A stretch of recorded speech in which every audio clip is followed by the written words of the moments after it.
Hi, folks. Welcome to the Creative Nomad, presented by TrueAwesomeLife.com. I'm your host, JP Adkins, and I created this podcast because I want to tell the stories of the radicals, the ones who are out there making the world a better, more beautiful place.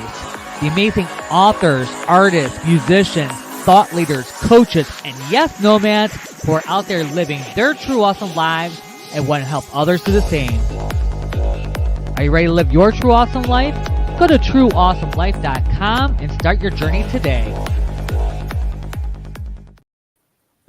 Hello, everyone. I am so excited to be here. I've had a couple weeks off. I had people that couldn't be here, so it's like, oh, I have a show today. This is going to be so much fun.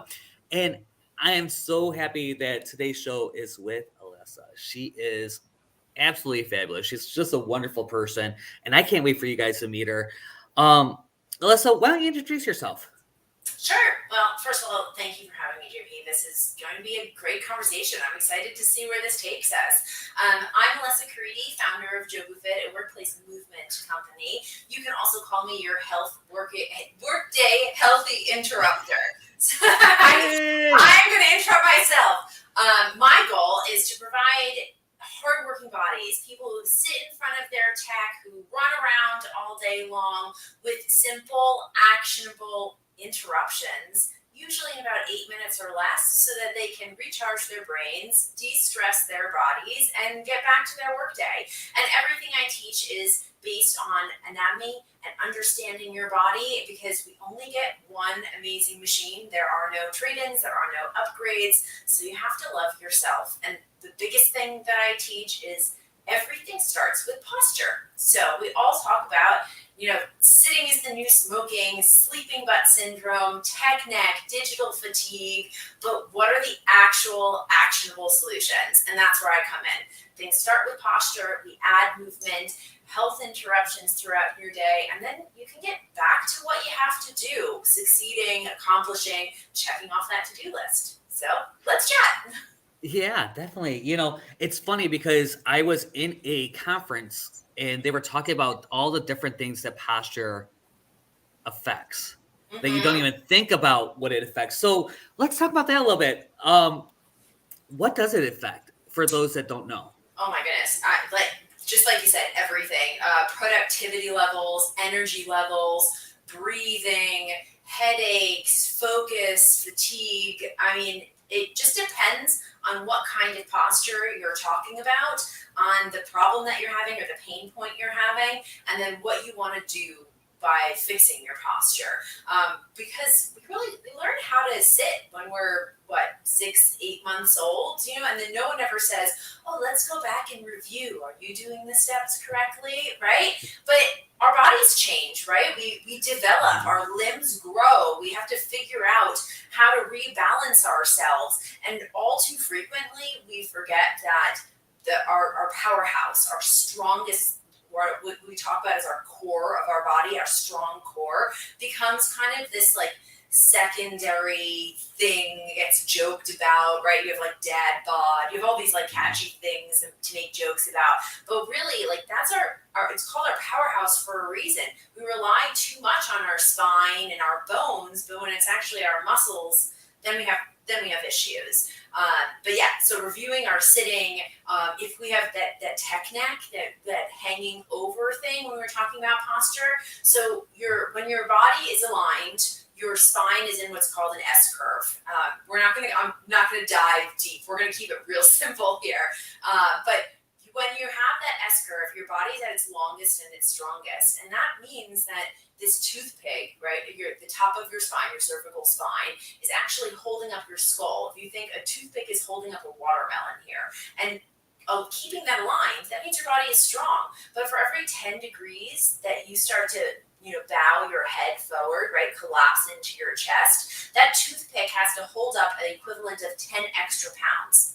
So we're doing it a disservice, right? And then that spine here, you have your vertebrae that are stacked up on top of each other. What ends up happening is when you end up leaning forward, your trachea, your windpipe where you're talking and you're breathing, actually gets closed off. And then our breathing lessens, right? It's not as deep.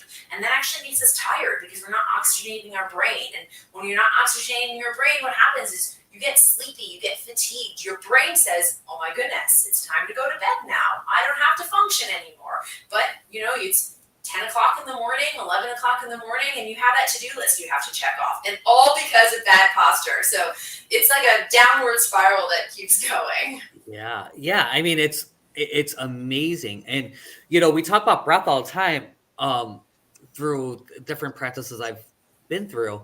And you don't realize how shallow you actually breathe until you start learning how to breathe correctly. And you're like, and then your body starts energizing, and having that long, lean posture really does help with that, the energy flow and the energy movement. So on the woo-woo side of that, Yes, on the woo-woo side. the woo-woo side of this, I don't want to talk about woo-woo. It's funny. I've studied all the woo-woo stuff, and I very rarely actually speak about it out loud.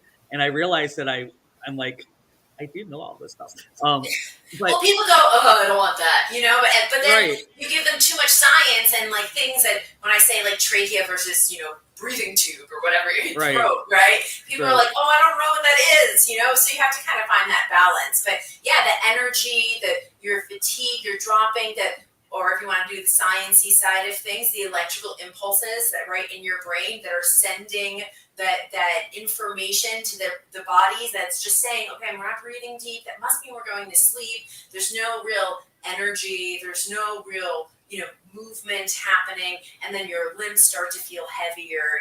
Your pulse rate drops. There's just your whole body chemistry changes if you're not oxygenating your brain correctly, if you're not breathing correctly. And then also, when you do breathe correctly, have you ever gotten lightheaded after actually practicing that breath? If you box breathe, and I teach holding the core and then opening through your rib cage and a bunch of different other little steps in there, but the base is box breathing. And if you do start to feel lightheaded because of that, it's your brain's going, oh my goodness, what am I doing right now? I have all of this energy. I have all of this. The stuff I need to function is coming back to me. So yeah, I get it. Yeah. Yeah. And it's so funny. People say all the time, I can't meditate. I'm like, just breathe. Yeah. Just notice that you're breathing. Just notice that you're breathing. One of my favorite things when people tell me that they can't meditate, write down the things that you're thinking about. And that is a fabulous form of what I call Workday meditation, because you're getting it all on paper, so you're actually seeing it. You're taking your eyes away from a blue screen. So we're not talking like type it out. I'm talking grab yourself a pencil or a pen, get a piece of paper, old school, write it down, and then you're taking your brain and you're reestablishing a brain-body connection with your hands. And so that way we're stepping back from the blue screen, we're acknowledging our hands working, and you're actually giving your hands a much-needed stretch, strengthening break, because all we do all day is like this or like this. And to actually activate that wrist and to write, it's a great form of meditation, both for your brain and your body. Yeah, I have a exercise that's in my course that I call FU Focus, and it's basically it's a coloring sheet, and it's nice. like a little mandala. Oh, I love coloring that. sheet, and the rule is you can't get up until that whole sheet is full of color. Now, there's a lot of ways to do that. Okay. I mean, my kids would hate that because they don't want to sit for coloring, but I would love that because that's such a great way to just, find the correct form, like an active detachment, so that you can really get back to what you have to achieve for the day. Yeah, I mean, I tell people all the time about recharging. So this kind of goes in the same idea, is that, when you are not working, when you are not at work, and what are you doing to recharge? And a lot of times it has to be something active, because if not, your brain is activated. So if you are, or you're numbing out, one of the two, but, so, go to the art museum. An art museum is a really great place. You don't have to be quiet, but you probably are being quieter. It's a really great thing to have some music going in your head, or a podcast or something, or be listening to their walkthroughs of the museum. Yeah. And so that you are not as connected to that screen. I do have my blue blocker glasses. Uh-huh.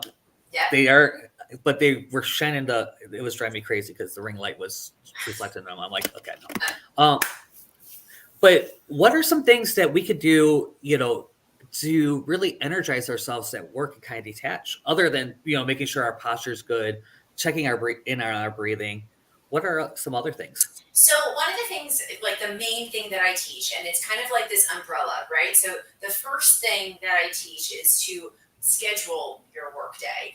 And by that, I mean schedule your workday in what I call the 50-10 ratio, the 5-0-10 ratio. So for every 50 minutes that you spend completely focused on your work, sitting desk, standing desk, wherever it is that you're working, like whatever your workspace looks like, spend 50 minutes that actively working. Turn off mute your emails, turn off the social, turn off the music, the TV, whatever it is that you have in background, focus. And then get that 50 minutes is up, whether it's an alarm system, your calendar working for you, you end a digital meeting, whatever that is, then take 10 minutes to do something that actually detaches from your workday. And that people are like, oh, I don't have that kind of time. I'm like, well, it doesn't have to be remove yourself from the situation. It doesn't have to be like remove yourself from your work. You can have that digital call that's going on in the background. And right now, I'm walking in place and you can't even see it. But I'm actively engaging my body. I'm breaking the statue lifestyle. I'm kicking sedentary workday to the curb, right? And I'm moving my body. So things that are choices, like active choices to get yourself healthy, don't have to be a 30-minute, run outside, right? So when I teach this 50-10 ratio, there's a whole bunch of pillars that go in it. So when you take those 10-minute breaks, like we talked about, you can meditate. I love the idea of like going to an art museum and just kind of detaching. And for me, I do mini walks, and you can walk around your house, you can walk around your office space, you can get outside, set an alarm for 5 minutes, you walk away from your house for 5 minutes, and when that alarm goes off, you come back for 5 minutes, then you go and sit back down again. So you're always like, I can't go for a walk outside. I'm like, here, this is how you do it. Or go up and down your stairs 4 times. If you have a flight of stairs, go up and down your stairs. Great bum workout.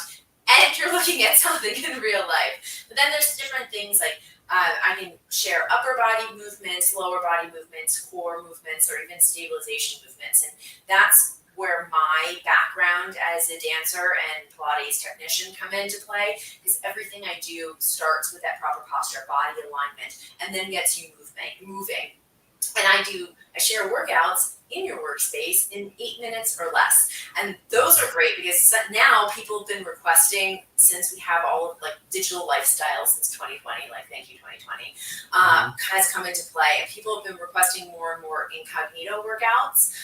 And so that's kind of this thing where it's a challenge for me because I'm trying to teach people how to work out without them seeing it. So like right now, I'm doing leg lifts, I'm doing wrist rolls. There's dozens of things that I can do while I'm talking to you that doesn't take away from our engagement, right? Yeah. Does that answer your question? I mean, I can keep going, but no, it's awesome. It's awesome. And one of the things I talk about, at least for 3 weeks, when I bring my clients on, one of the things we talk about is time management. And one of the time management things I talk about is that you need to schedule 24 hours. Okay. I can't do a lot more. Yeah, for sure. And you schedule out, not that you have to work 24 hours, but if you schedule that out, what that does is that gives you space. Okay. And you can start being clear on what it is and you're never going to be perfect on this schedule. I can promise you 1,000,000 times you're going to pee. Right. So don't beat yourself up. Don't beat yourself up if you're not exactly on the schedule. But I also say that you only put in 3 hours of computer time at a time. And then you need at least an hour off. Yeah. Oh, yeah. I mean, that is if you can focus for that long. If people can focus for that long, more power to you. For me personally, I know it's about 40 minutes. And then I start to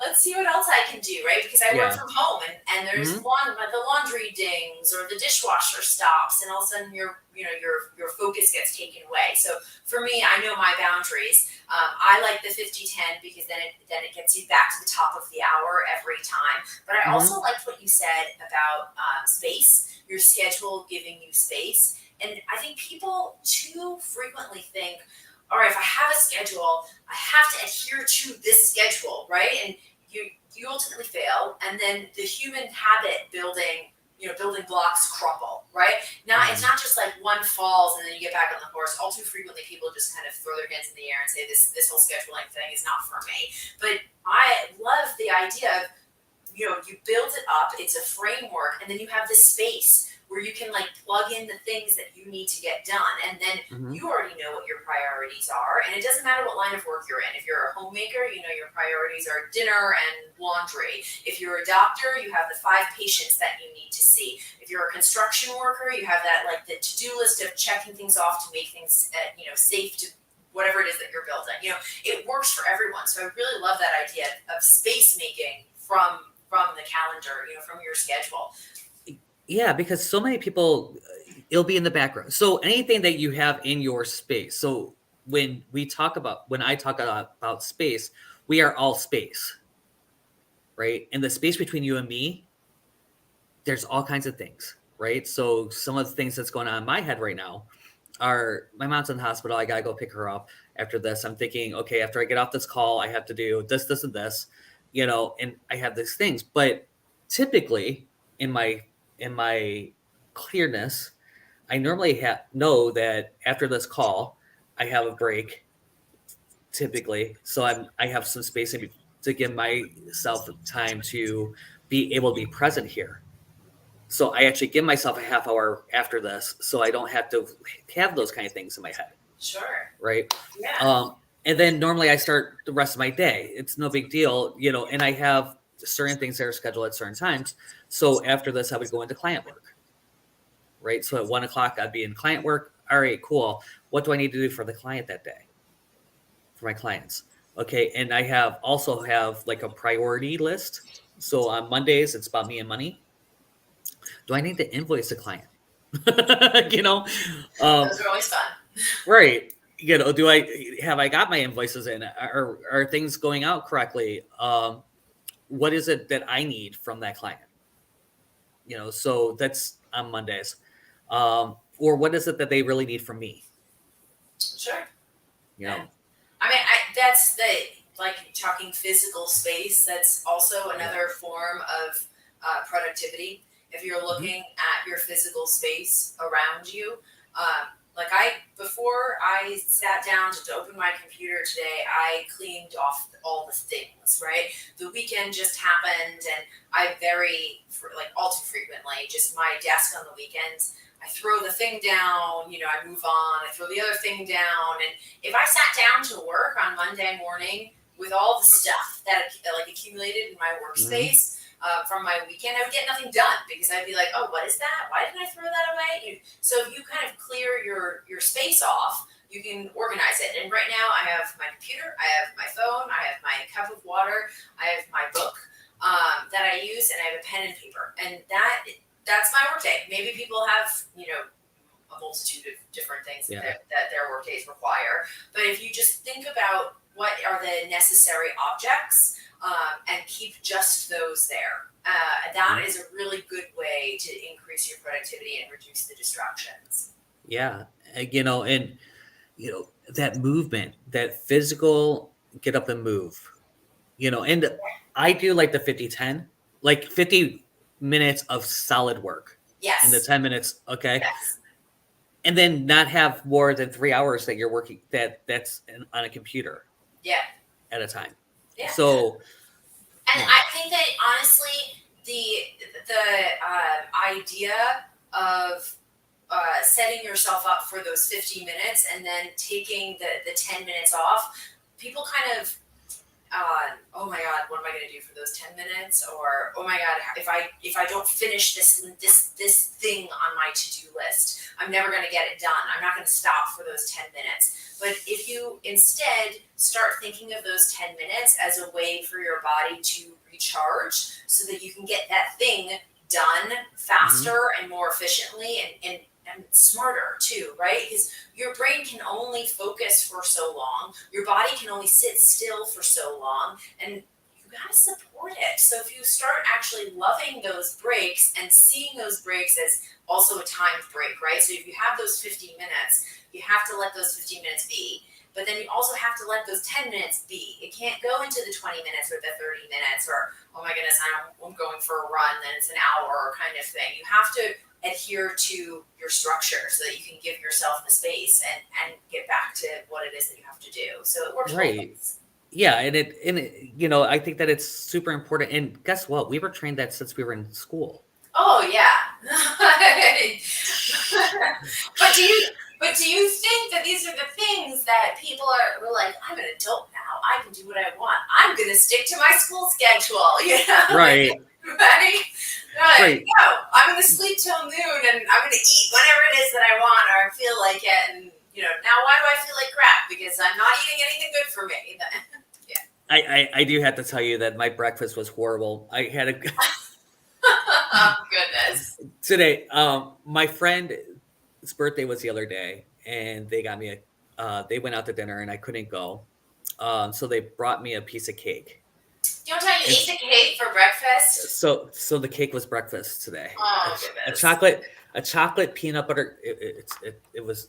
I didn't eat all of it. That's an empty plate for sure. Yes. But it's pretty close to empty, and it was Okay. pretty darn delicious. And I will tell you, I'll admit, I'm not good at breakfast because I actually don't like breakfast food. So I eat like sliced turkey, some granola. Sometimes it's like leftover dinner that I eat the next morning, kind of thing. Just as long as I have protein, because that's really what my body needs.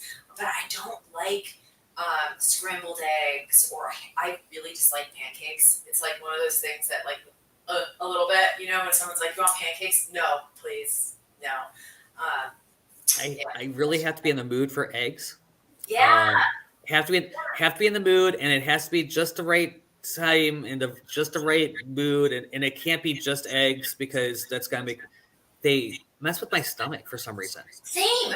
And I can have like an egg omelet for like dinner, and I'm fine. But in the mornings, it's just one of those things that I just kind of, my body doesn't want it. I want my water and my coffee, and I like raspberries and blueberries in the morning. I will eat like the entire container of blueberries in the morning and not even notice. That's just kind of where I go. I don't know, but something about eggs in the morning doesn't do it for me. And then people are like, oh, you don't drink coffee. I'm an espresso drinker. I love my coffee. So it is definitely not, I don't know. It's my gut. I'm sure I should get that looked at. Yeah. Well, you know that I have a coffee line. Charleston Coffee. I did not know that. Yes. I did not know that. I didn't stalk you well enough before this. Yes.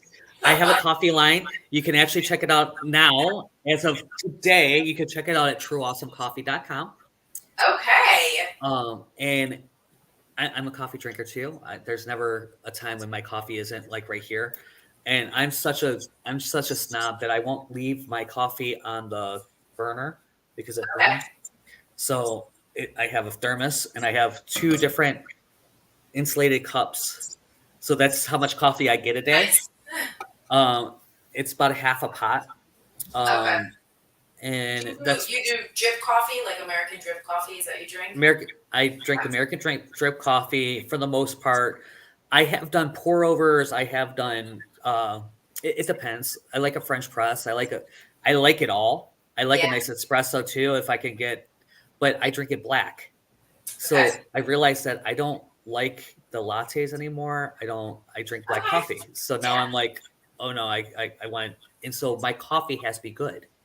Yes. But I've also learned as I've gotten older now, I can like taste bad coffee more than what I, like in my early 20s where I would just take the coffee because I needed the coffee kind of thing. Yeah. Now I'm like, no, I'll move on. Like I'll wait till I get home and I can make my coffee that Right. I like and I know how I like it. So yeah, I don't know. I don't know if that's discerning coffee taste. I don't know what you want to call that, but yeah. It's all of that. Yeah, it's funny. The one I have right now is whiskey barrel aged. And so Nice. yeah, it really does kind of taste like an Irish coffee without all the stuff. Okay. So the first when I first got it, because the coffee comes in, it's roasted the day before it's shipped the day after it roasts. Okay. So it's very fresh. Yeah. And so when I got it, it was like, oh, that's a lot. That's a week and a half in. It's like, okay, yes, I could taste it. Yes, I get all the notes, but I don't feel like I'm getting drunk when I'm. Well, let's not do that at like 9 o'clock in the morning, especially for your productivity, especially if you like work for somebody else and have a deadline to hit. Like disclaimer, do not drink this. You want to drink this, you want to grab this, because see, if you want that Irish coffee, you can have the Irish coffee. It's going to give you all the caffeine that you need, and it's not going to give you any of the alcohol. Okay. You might feel like it does. So okay. But no. It has been amazing speaking with you. Believe it or not, we're done. I mean, yeah, why not finish on a high note of drink your coffee, Drink your coffee. Yep, yeah, definitely. Make sure that you are moving. The Pomodoro method, the 50-10 is amazing. Make sure that you're, really, that's really what I got from this, is to really recommit to my... And honestly, like if people, if you don't mind the shameless plug, if you pop over to my Instagram page and you're wondering like, what can I do in those 10 minutes? Weekly, I share more than enough content for you to just click on a video and do the video 2 or 3 times, and that's 5 minutes. Or if you want something even further, you can click on the link in my bio. I don't know if will you drop that down at the bottom of this? You're gonna have all the links are gonna be there. Awesome. And then you can download my entire Healthy Workday schedule, and there are over 25 links in there, 2 different videos that you can do. So if you want more movement, how to sit correctly at your desk, how to stand correctly at your standing workspace, that's all in there too. I mean, really, my goal is to get hardworking bodies the most productive, pain-free work days that they all deserve. Because really, that's our goal, right? We don't live in a 9-to-5 world anymore. Get done with your work day on Friday. Be pain-free. Don't wait for the weekends or the mornings or the evenings for those workouts. Live a healthy lifestyle. Yeah, I definitely agree. Alessa, thank you so much for being here today. It has been such a pleasure. Thank you for having me. This flew by, seriously. Yeah, and that's what I found. That's why I'm like, and I actually had to look like, oh wait, we're here. Okay, I gotta go. Yeah. All right. You'd be amazing. Check out our links. It's here. If you're watching on Facebook, it is in the description. If you're checking it out anywhere, or if you're on Facebook or YouTube right now, it is in the description. If you're checking it out on your podcast it will be in the show notes somewhere. So make sure you check that out. Alessa, thank you so much. And check out TrueAwesomeCoffee.com. It's brand new. The new merch store is going up. I am so excited to be next week. We're going to announce something brand new, so you don't want to miss it. With or without a guest, I will be here with you. So I do have a guest planned, but with or without them, we will be here, and I'm going to have a big, huge announcement. You don't want to miss it. So make sure you're here live at noon.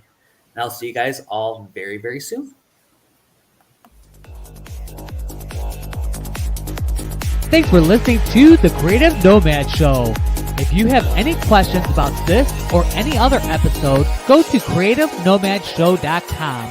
There's also a link at the bottom. If you are a radical and would like to be a guest, you can apply to be on the show there. Thanks again, and know that you are loved.